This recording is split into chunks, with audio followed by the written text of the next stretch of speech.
আজকে তোমাদের সাথে শেয়ার করছি একদম সহজভাবে পারফেক্ট একটা দই বড়ার রেসিপি, আর সাথে দারুণ টেস্টি 2 রকমের চাটনি। সত্যি এইভাবে একবার বাড়িতে দই বড়া বানিয়ে দেখো, কথা দিচ্ছি দারুণ লাগবে। তাহলে চলো রেসিপিটা চটপট শুরু করা যাক। তো প্রথমেই নিয়ে নিয়েছি বিউলির ডাল, আর এই ডালটাকে খুব ভালো করে 4 থেকে 5 বার ধুয়ে আমি ওভারনাইট জলে ভিজিয়ে রেখেছি। এখন এই ডাল থেকে খুব ভালো করে জল ঝরিয়ে নিয়ে তারপর একটা মিক্সিং জারে দিয়ে একটা স্মুথ পেস্ট বানিয়ে। একটা ছোট টিপস, তোমরা এই ডালটাকে ওভারনাইট ভিজিয়ে রাখতে না পারলেও কম করে 4 থেকে 5 ঘন্টা ভিজিয়ে রেখে এবার এই ডালের পেস্টটাকে একটা বাটিতে ঢেলে নিয়ে কম করে 5 থেকে 7 মিনিট সময় নিয়ে খুব ভালো করে ফেটিয়ে নেবো, যতক্ষণ না ব্যাটারটা পুরোপুরি ফ্লাফি হয়ে যায়। আর ব্যাটারটা ঠিকভাবে রেডি হলো কিনা সেটা বোঝার জন্য একটা বাটিতে অল্প একটু জল নিয়ে তার মধ্যে সামান্য একটু ব্যাটার ফেলে দিলাম। আর ব্যাটারটা যদি জলের মধ্যে এইভাবে ভেসে ওঠে তার মানে এই ব্যাটারটা কিন্তু পারফেক্টলি রেডি। এবার এর সাথে স্বাদ মতো নুন, 1 চামচ করে মৌরি আর গোটা জিরে দিয়ে আবারও ভালো করে মিশিয়ে নিই। আরো একটা ছোট টিপস, এই দই বড়াগুলো একদম নরম তুলতুলে বানানোর জন্য এই ডালের ব্যাটারটা কিন্তু অনেকটা সময় নিয়ে ঠিকভাবে ফেটানোটা অনেক জরুরি। এবার বড়াগুলোকে ফ্রাই করে নেবো, তার জন্য একটা কড়াইতে বেশ খানিকটা সাদা তেল হালকা গরম করে তার মধ্যে অল্প অল্প করে ডালের মিশ্রণটা দিয়ে ছোট ছোট বড়ার মতন করে উল্টে পাল্টে ভেজে তুলে নেব। তবে এই বড়াগুলো কিন্তু একদম লো টু মিডিয়াম ফ্লেমেই ভেজে নিতে হবে। এইভাবে সবগুলো বড়া ভেজে নিলাম। এবার এগুলোকে তোমরা চাইলে একটা এয়ারটাইট কন্টেনারে করে ডিপ ফ্রিজে স্টোর করে রেখে দিতে পারো 1 থেকে 2 মাস। এখন একটা বাটিতে হালকা গরম জল নিয়ে তাতে 2 চামচ চিনি আর স্বাদ মতো নুন মিশিয়ে নিয়ে এই জলের মধ্যে ভেজে নেওয়া বড়াগুলোকে দিয়ে দিলাম। এগুলোকে চামচ দিয়ে হালকা প্রেস করে জলের মধ্যে একটু ডুবিয়ে দিয়ে বাটিটাকে ঢাকা দিয়ে রেখে দিলাম 20 মিনিট। ততক্ষণ অন্য একটা বাটিতে নিয়ে নিয়েছি 400 গ্রাম মতন টক দই। এবার এর সাথে 2 চামচ চিনি আর স্বাদ মতন বিট নুন দিয়ে ভালো করে দইটা ফেটিয়ে নিলাম। ওদিকে জলে ভিজিয়ে রাখা বড়াগুলো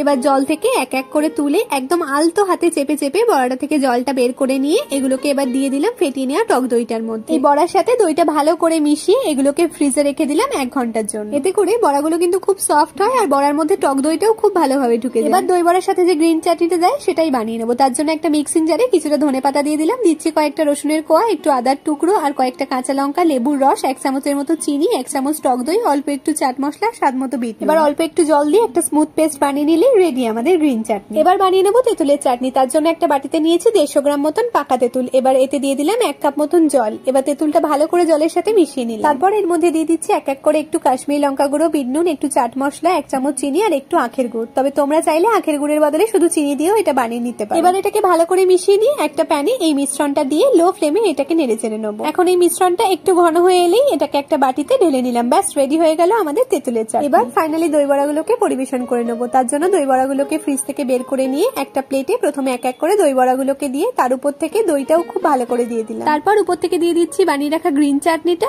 আর এরপরে দিয়ে দিচ্ছি বানিয়ে রাখা তেঁতুলের চাটনি। একটু কাশ্মীরি লঙ্কা গুঁড়ো, একটু চাট মশলা, একটু বিট নুন, তারপর দিয়ে দিচ্ছি একটু ভাজা জিরে গুঁড়ো, আর এটা দিলে কিন্তু ফ্লেভারটা খুবই ভালো আসে। তারপর সব শেষে একটু ঝুরি ভাজা আর একটু ধনেপাতা ছড়িয়ে দিলাম। ব্যাস তাহলেই তৈরি হয়ে গেল একদম পারফেক্ট একটা দই বড়া। তাহলে আজকের এই সহজ দই বড়ার রেসিপিটা তোমাদের কেমন লাগলো অবশ্যই কমেন্টে জানিও। আর ভালো লাগলে চ্যানেলটাকে একটা সাবস্ক্রাইব করে দিয়ে পাশে থেকো। আর আমি প্রতিদিনই কিন্তু নতুন নতুন রেসিপি শেয়ার করি, তাই আবার দেখা হচ্ছে কাল নতুন একটা রেসিপি। ততক্ষণ সবাই খুব ভালো থেকো।